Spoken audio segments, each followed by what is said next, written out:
मैं सुहेल जो भारतीय समाज पार्टी के जिला अध्यक्ष ललन राजभर जी हैं और ओम प्रकाश राजभर के नवनियुक्त प्रतिनिधि सुरेश राजभर जी। आज संयोग है कि हम लोग एक साथ बैठे हैं और आज के राजनीतिक परिदृश्य पर पहले हम जिला अध्यक्ष जी से चाहेंगे कि दो शब्द बात किया जाए। जिला अध्यक्ष जी, अभी आप देखे हैं लोकसभा का चुनाव संपन्न हुआ है और उसमें आपको एक सीट मिली थी एनडीए की तरफ से और उसमें आपको हार का सामना करना पड़ा है। बड़ी चर्चा है कि ओम प्रकाश जी जो आपके राष्ट्रीय अध्यक्ष हैं कह रहे हैं कि यह हार मोदी और योगी की वजह से हुई है। आप क्या मानते हैं? नहीं, मैं आपको पहले बता देना चाहता हूँ, ओम प्रकाश राजभर जी हमारे जो राष्ट्रीय अध्यक्ष, ये कहे ही नहीं कि योगी मोदी जी के चलते हारे हैं। ये तो गलत तरीके से अफवाहें हैं, इसमें कोई सत्यता नहीं है। लेकिन इस तरह का वीडियो वायरल हो रहा है। वीडियो कुछ मीडिया में काट पीट के चलाया जा रहा है। जिस दिन 12 तारीख को प्रदेश कार्यालय की बैठक हुई उस दिन इस पर कोई चर्चा नहीं हुई, नाम लिया गया, लेकिन उसको उसमें कहा किस एंगल से कैसे दिखाया जा रहा है, ये एक आश्चर्यजनक बात है जो इसमें सत्यता कुछ भी नहीं है। तो मतलब इसका मतलब ये कि आपकी पार्टी अभी भी एनडीए में मोदी और योगी के नेतृत्व को स्वीकार करती है? एकदम स्वीकार कर रही है। और जो एनडीए गठबंधन में समझौते में एक सीट मिली थी, वहाँ भारतीय जनता पार्टी और सुहेलदेव भारतीय समाजवादी एनडीए गठबंधन के तमाम नेताओं ने प्रयास किया चुनाव जिताने के लिए। हम उसमें हासिल नहीं हो पाई, लेकिन हमारे सभी घटक दल ईमानदारी से चुनाव प्रचार किए। आपकी हार की समीक्षा भी राष्ट्रीय अध्यक्ष कर चुके हैं। हार का कारण क्या रहा? हार का कारण जो जनता इधर जनादेश हुआ, कहीं न कहीं समाजवादी पार्टी के जो कुछ मुद्दे ऐसे हुए उसमें जनता कहीं न कहीं गुमराह होकर के और समाजवादी पार्टी की तरफ चली गई। जैसे आरक्षण का मुद्दा एक हो गया, आरक्षण संविधान बचाओ, कुछ बेरोजगारी या कुछ 1 लाख खाते में पैसे खटाखट वाला, इसमें जनता भ्रमित होकर के उन पर विश्वास करके वोट करने का काम किया। नहीं, जहाँ तक मुद्दों की बात है तो भाजपा के कई लीडर जो अयोध्या से चुनाव लड़ रहे थे, लल्लू सिंह ने भी कहा था कि 400 पार जाएंगे तभी हम संविधान बदल सकते हैं। तो जनता के बीच में एक संदेश गया था कि कहीं ये संविधान बदल न दें, लोगों के अधिकार को छीन न लें। ऐसा भी रहा क्या माहौल? ऐसा कोई माहौल नहीं था, लेकिन अब उसको माहौल बना दिया गया।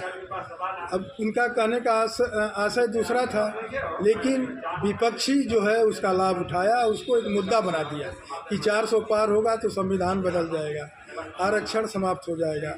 ये मुद्दे जनता में प्रभावित हो गए। तो अब चुनाव समाप्त हो गया है और पुनः आप लोग पार्टी को मजबूत करने में लगे हुए हैं। जहूराबाद को आप किस नज़रिए से देख रहे हैं? जहूराबाद में हम संगठन को मजबूत बनाने की ही दृष्टि से संगठन की चर्चा कर रहे हैं और आज ब्लॉक की बैठक हुई थी, कल 12 चौर की, कल मर्दा में होगी और ब्लॉक स्तर पर समीक्षा कर रहे हैं। और हम चुनाव हमारी पार्टी और कितना मजबूत हो, उसके लिए हम लोग संगठन को मजबूत बनाने के लिए जगह जगह अपने हर वर्ग को सम्मान देते हुए उनको दल में जोड़ने के लिए कार्यकर्ताओं से आह्वान कर रहे हैं। उनके दुख सुख में जाने के लिए हम लोग आह्वान कर रहे हैं। जनता में एक स्थिति है कि हमारे विधायक जी क्षेत्र में नहीं रहते हैं, उनके पास इस समय भारी भरकम मंत्रालय है और जनता के साथ अगर नहीं जुड़ेंगे तो जनता को कैसे आप संतुष्ट करेंगे? हमारे नेताजी जब चुनाव जीते इसके बाद लगातार क्षेत्र में रहे, इधर 2-3 महीने चुनाव के दौरान नहीं रहे हैं, नहीं तो हमेशा इधर क्षेत्र में हर सुख दुख में जाने का काम किए हैं। जहाँ तक आज केंद्र प्रदेश में मंत्रालय है, पंचायत राज मंत्री और महत्वपूर्ण पद मिला है, उनकी प्राथमिकता पहले जहूराबाद है, इसके बाद प्रदेश की हर क्षेत्रों में उनका प्राथमिकता रहेगा। लेकिन उनका सोच जहूराबाद में एक सबसे ज़्यादा उनकी निगाहें हैं। आप देख रहे हैं कि आप खुद इस बात को भली बात जानते होंगे कि भ्रष्टाचार खत्म नहीं हो रहा है। चाहे थाना हो, तहसील हो, किसी अधिकारी किसी ऑफिस में जाएंगे तो भ्रष्टाचार एकदम चरम सीमा पर है। इसको रोकने के लिए आप कैसे प्रयास करेंगे? भ्रष्टाचार, देखिए, हमेशा भ्रष्टाचार तो किसी भी सरकार में होता रहा है, लेकिन जो आप कह रहे हैं, सरकार पूरा कटिबद्ध है भ्रष्टाचार को रोकने के लिए, और हमारे नेता तो सख्त सख्त इस पर एक्शन लेने का काम करते हैं, और उनका वादा है कि हम अपने नेतृत्व में हमारे जो विभाग हैं उसमें भ्रष्टाचार को रोकने का पूरा प्रयास कर रहे हैं। आप पार्टी के जिला अध्यक्ष हैं, आपका कोई मिशन है, योजना है जो मंत्री जी के तहत गाजीपुर को, जहुराबाद को एक नया कोई स्कीम ले आए, विकास के पथ पर आगे बढ़ाएं? क्योंकि गाजीपुर बहुत पिछड़ा इलाका है, उसमें भी जो जहुराबाद क्षेत्र है वो तो और पिछड़ा हुआ है। तो हमारे नेताजी की जो सोच है जहुराबाद के विकास के लिए, जैसे अभी चर्चाएं हो रही थी तहसील के आवास की, चाहे ये तहसील निर्माण के लिए, तो तहसील का मुख्य भवन के लिए, तो उस पर नेताजी की प्राथमिकता पहली है कि जहुराबाद में जो आसमाबाद में तहसील है उसके मुख्य भवन का निर्माण कराने का उनका संकल्प है।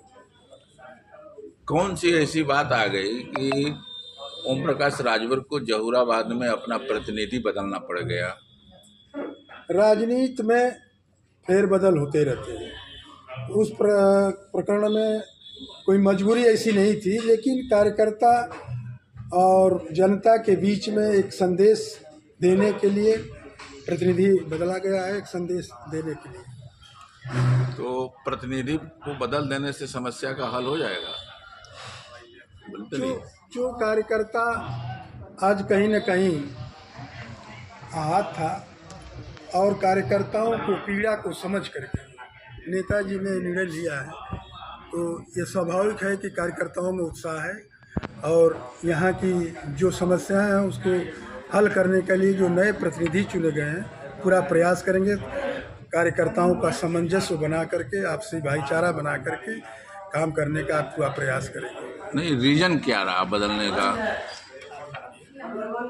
अब रीजन कहीं न कहीं कुछ कमियां रही, जो आज हमारे नेतृत्व को भी कहीं न कहीं आभास हुआ, तो इसके तहत परिवर्तन किया गया। आपके बगल में नए नियुक्त प्रतिनिधि बैठे हुए, थोड़ा इनका परिचय कराइए।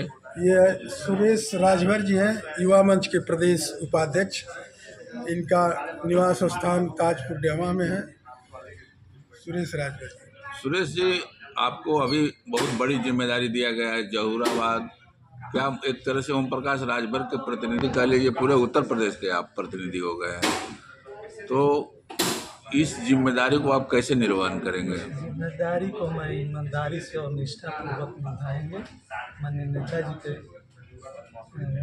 बनाए हैं, तो ईमानदारी से इस काम को करेंगे, और अपने कार्यकर्ताओं से निवेदन करूँगा कि भाई सबको साथ लेकर चलेंगे। क्या आप महसूस कर रहे थे आप भी कि प्रतिनिधि की वजह से पार्टी में गुटबाजी बढ़ रही है या असंतोष बढ़ रहा है, ऐसा कुछ था क्या? एकदम नेताजी का विषय था। क्यों जिला अध्यक्ष जी, कुछ ऐसा था क्या कि प्रतिनिधि की वजह से पार्टी में असंतोष था या गुटबाजी थी? नहीं, असल में जिस मकसद से प्रतिनिधि बनाया गया था, कहीं न कहीं वो उस मिशन में खरे नहीं उतरे, इसलिए उनका परिवर्तन किया। तो सुरेश जी, आप एज ए प्रतिनिधि ओम प्रकाश राजभर, क्या आप जहुराबाद और ओम प्रकाश जी के लिए करेंगे कि सारे लोग एकजुट होकर आपके साथ पीछे काम करें? क्या करना चाहेंगे? संगठन को मजबूत करेंगे, कार्यकर्ताओं में भाईचारा का सबको साथ लेकर चलेंगे। तो ये थे सुहेलदेव भारतीय समाज पार्टी के जिला अध्यक्ष लल्लन राजभर जी, और उनके साथ हैं नवनियुक्त प्रतिनिधि सुरेश राजभर जी, और उनके नेता मनोज पासवान। ये पार्टी के वरिष्ठ पदाधिकारी ब्लॉक अध्यक्ष कासमाबाद बाराचौर के साथ ही शिव कुमार यादव जी भी हैं यहाँ पर। सभी को मेरे चैनल खबर आर पार की तरफ से बहुत बहुत धन्यवाद।